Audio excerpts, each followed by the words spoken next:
Imagine a time before time itself, a reality before the stars were lit, before the earth spun, before life took its first breath. There was no darkness, no evil, no conflict, only endless light and perfection. In this realm beyond human understanding, the heavens stretched infinitely, gleaming with a brilliance no mortal eye could behold. Angels, beings of immense beauty and power, filled the vast expanse, singing in perfect harmony, their voices rising in eternal praise to the Creator.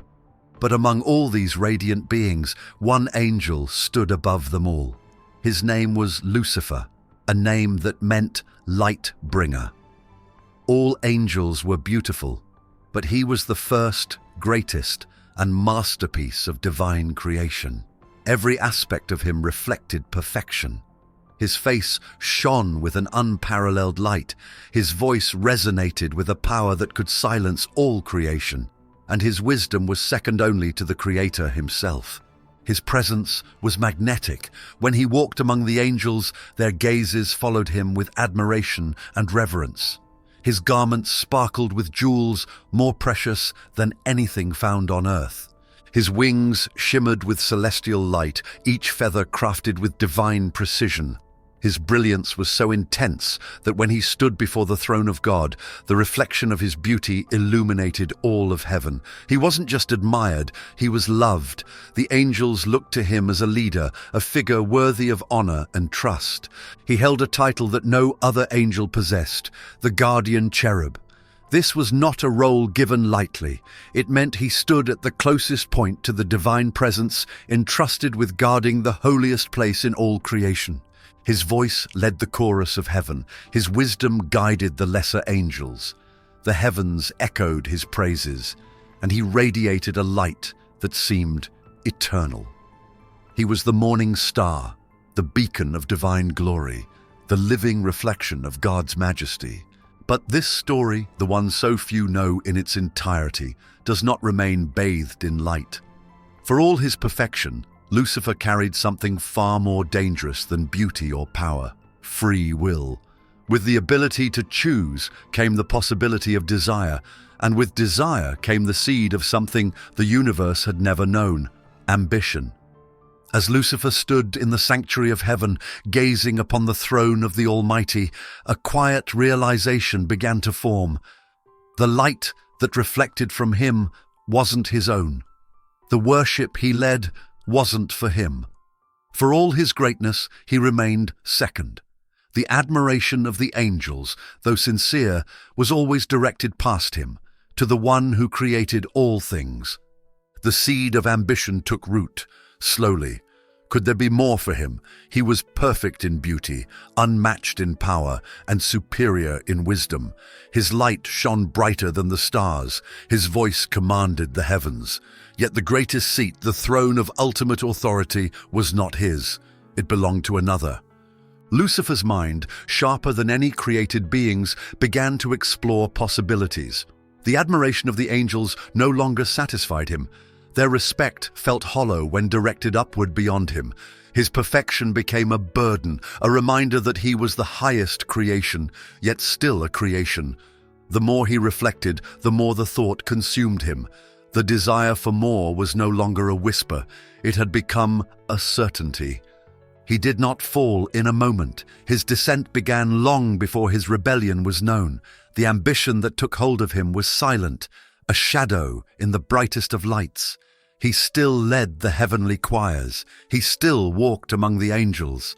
But within him stirred a hunger the universe had never witnessed. The Creator, in his infinite knowledge, knew of this stirring, but he did not intervene, for perfection without choice was meaningless. Are you enjoying the story? Support our channel by clicking the subscribe button. And then came the day that would shatter heaven's harmony. The day when God revealed his greatest mystery, a plan so profound that it would change the fate of all creation. God would create a new world, a material universe filled with life. From this creation there would rise a being made from dust, humanity. But the revelation did not end there. The divine would take on flesh. The Almighty would walk among men. The angels, beings of pure spirit and light, would be called upon to bow. not to another angel, but to a being of flesh and bone. The celestial realms in their full glory, a place where time as humans understand it, does not exist. However, for the sake of context, theologians estimate that the fall of Lucifer occurred before 4000 BCE, predating the creation of humanity. In these endless skies, where divine order reigned supreme, Lucifer, known as the morning star, was the embodiment of perfection. He stood as the guardian cherub, closest to the divine throne, radiating beauty, wisdom, and power. Lucifer's free will was a divine gift, the power to choose. Yet, this gift bore the most dangerous potential, the potential to rebel. Over countless eons, as Lucifer basked in admiration and power, a desire began to fester. He started to see his perfection not as a reflection of divine glory, but as an entitlement to rule. Between 6000 to 5000 BCE, as some ancient traditions suggest, this thought matured into a belief Lucifer deserved the throne of God. The celestial hierarchy was shaken when he refused to bow before the divine plan of creating humanity. His pride blinded him. He believed that beings made of dust were unworthy of the reverence God demanded. Lucifer's rebellion was not loud at first, it was a quiet defiance. His brilliance dimmed as the desire for more consumed him. His thoughts turned from admiration of divine will to resentment. This rebellion soon found followers. 1/3 of the angels, drawn by Lucifer's magnetic conviction and logical arguments, aligned with him. These beings, once radiant, were now bound by the same darkness growing within their leader. They believed in a new order, one where he would reign. The rebellion culminated in the first war in heaven, a conflict not measured in human years, but in divine consequence. The forces of loyalty, led by Archangel Michael, clashed against his army. Michael, whose name means "who is like God," stood as a reminder of humility and faith. His unwavering loyalty to God became the decisive force in the battle. The battle ended with him and his followers cast out, falling from the highest heavens into the abyss. Their fall was not just a descent through space, but a transformation of nature, from beings of light to creatures of darkness. He became Satan, the adversary, forever severed from the divine presence. In the vast and complex story of the Bible, the descent of Jesus into the realm of the dead after his crucifixion stands as one of the most profound moments in Christian theology. This event, often referred to as the harrowing of hell, symbolizes ultimate victory over death and sin. According to Scripture, after his death, Jesus descended into the depths where the souls of the departed awaited judgment. His descent marked a turning point, a moment where divine power confronted the dominion of death itself. Though the Bible does not provide explicit details of a face-to-face confrontation between Jesus and Lucifer in hell, this moment represents the final claim of authority over realms once considered outside human redemption. The presence of Jesus in the underworld was a declaration that no corner of creation lay beyond the reach of divine salvation. His victory was absolute, demonstrated by his resurrection, which shattered the grip of death and rendered the power of sin void. The depth of his ambition is captured in 5 bold statements recorded in the book of Isaiah.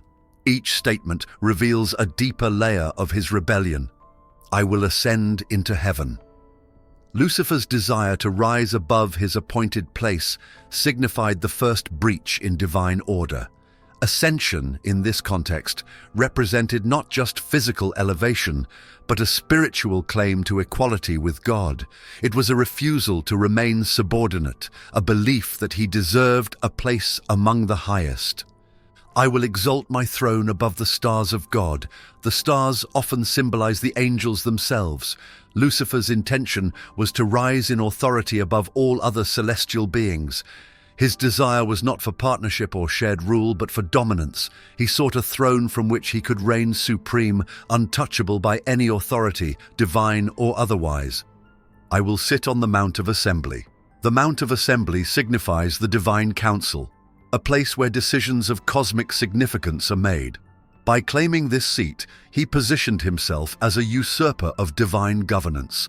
He wanted to be at the center of divine deliberation, controlling not just his own destiny, but the fate of all creation.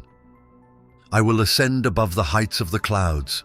The clouds represent divine majesty and mystery. To rise above them was to claim superiority over the divine veil itself. He did not merely wish to share in God's glory, he sought to surpass it.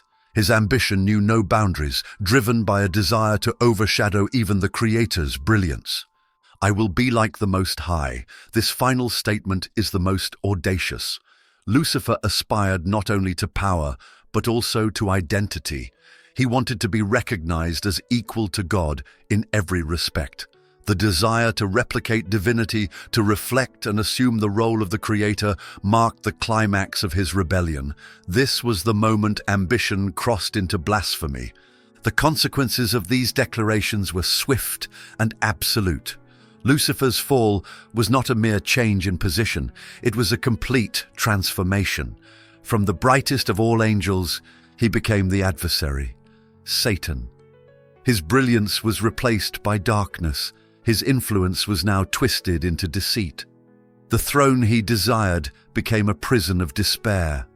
The story of Jesus descending into the realm of the dead holds immense significance against this backdrop.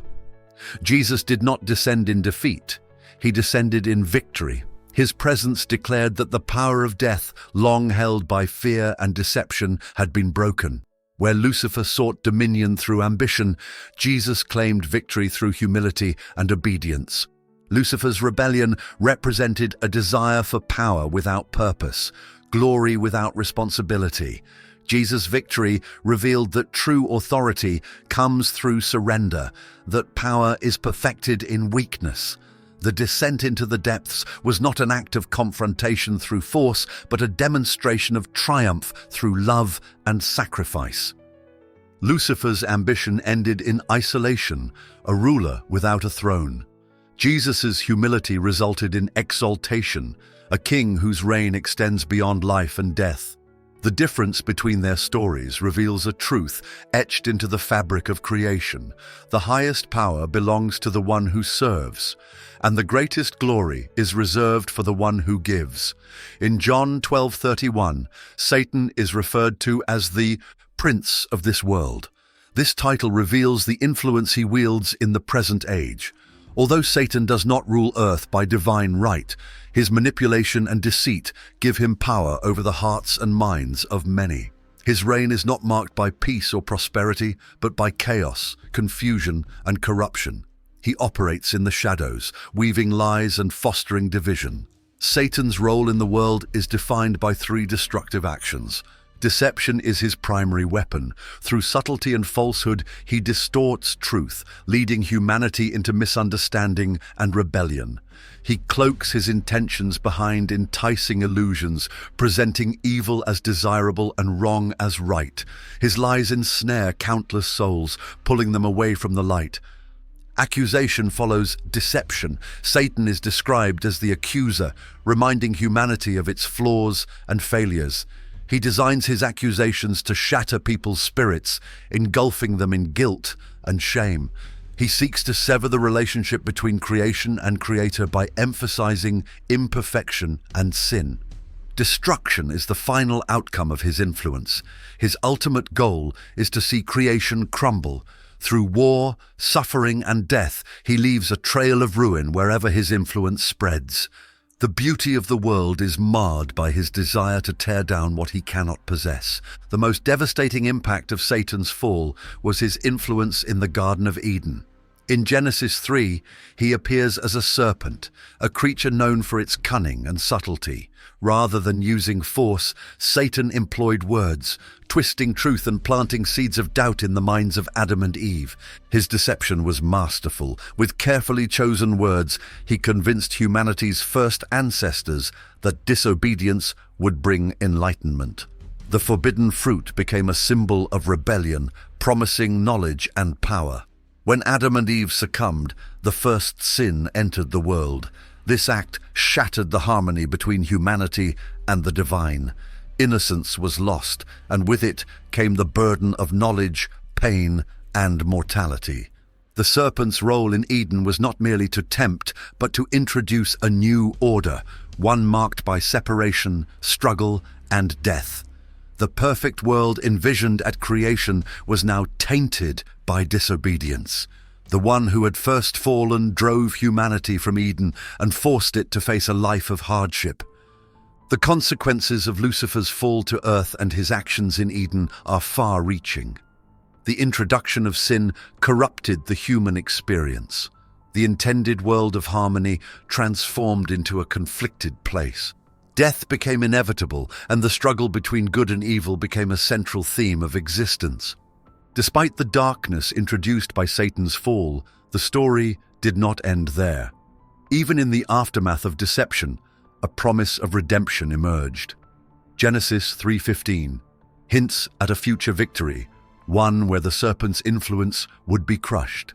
This promise ensured that, although Satan wielded power, his reign would not be eternal. The fall of Lucifer set into motion a cosmic struggle that continues today. His influence persists, manifesting in the brokenness of the world. Yet, his power remains limited, destined for eventual defeat. The consequences of his rebellion are felt in every aspect of life, but so too is the promise of restoration. The story of Lucifer's fall from heaven to earth remains one of the most profound stories in spiritual history. His transformation from the brightest of all angels to the adversary of creation is not just a tale of rebellion, but a reminder of the consequences of ambition, pride, and disobedience. His presence on earth as Satan, the deceiver and destroyer, serves as a constant reminder of the fragile line between greatness and ruin. Lucifer's descent did more than alter his own fate. It reshaped the very fabric of the world. His ambition, once a symbol of celestial brilliance, became a force of corruption. The earth, initially untouched and perfect, transformed into a battleground for spiritual conflict. Satan's influence spread like a shadow, creeping into every corner of human life, introducing sin, pain, and death. The legacy of his fall is a world where humanity must continually choose between light and darkness. Throughout time, Satan's role as the prince of this world has been marked by deception, accusation, and destruction. His influence thrives in the subtleties of temptation, in the quiet moments where doubt takes root. He whispers promises of power, freedom, and knowledge, yet delivers only separation and sorrow. His methods are refined, his lies tailored to the weaknesses of humanity. Still, his power remains limited, and his reign temporary. The events in Eden marked the beginning of humanity's struggle with this fallen being. In the garden, Satan's deception led to humanity's first fall. The consequences of this act reverberated through history, introducing mortality, pain, and labor, but the garden also became the birthplace of a promise. Even in the moment of humanity's greatest failure, a glimmer of hope remained. The assurance of redemption was woven into the narrative, foreshadowing a time when Satan's influence would be crushed and order restored. Lucifer's fall serves as a stark warning. His story illustrates the dangers of unchecked ambition and pride. Even the most exalted among creation is vulnerable to corruption when the desire for power eclipses the call for humility. His failure was not due to lack of ability, but the absence of restraint. In seeking to rise above his creator, he ensured his own ruin. This downfall highlights a universal truth. True greatness lies in submission to a purpose greater than oneself. If you're enjoying this story, clicking Super Thanks is the perfect way to support this issue. Yet the story is not solely one of loss. The continuing struggle between good and evil, truth and deception, remains central to human existence. The promise of redemption and restoration counters Satan's persistent influence. The story of Lucifer's fall is a reminder that the forces of darkness, no matter how formidable, cannot extinguish the light of hope. The consequences of Lucifer's fall extend far beyond the events of the past. They shape the present and influence the future. His legacy is one of rebellion, but it is also a catalyst for understanding the value of humility, obedience, and purpose. The ongoing struggle serves as a reminder that every choice matters, every action carries weight, and every moment presents an opportunity to stand for what is right. Power without responsibility becomes a force of ruin. The balance between desire and purpose defines the path one walks. In the end, the highest form of power is not dominance, but the ability to choose what is right. The legacy of the brightest star turned adversary is a lesson for all creation, a call to seek purpose with humility and to rise with integrity. In the grand story of existence, Lucifer's fall stands as a pivotal chapter. It is a story of ambition, rebellion, and consequence, but it is also a story of resilience, redemption, and hope. The fall did not end the story. It merely set the stage for a greater victory, one that would affirm that light, in all its forms, will always overcome the shadows. Thanks for watching. Join our community by subscribing to this channel. Until the next video.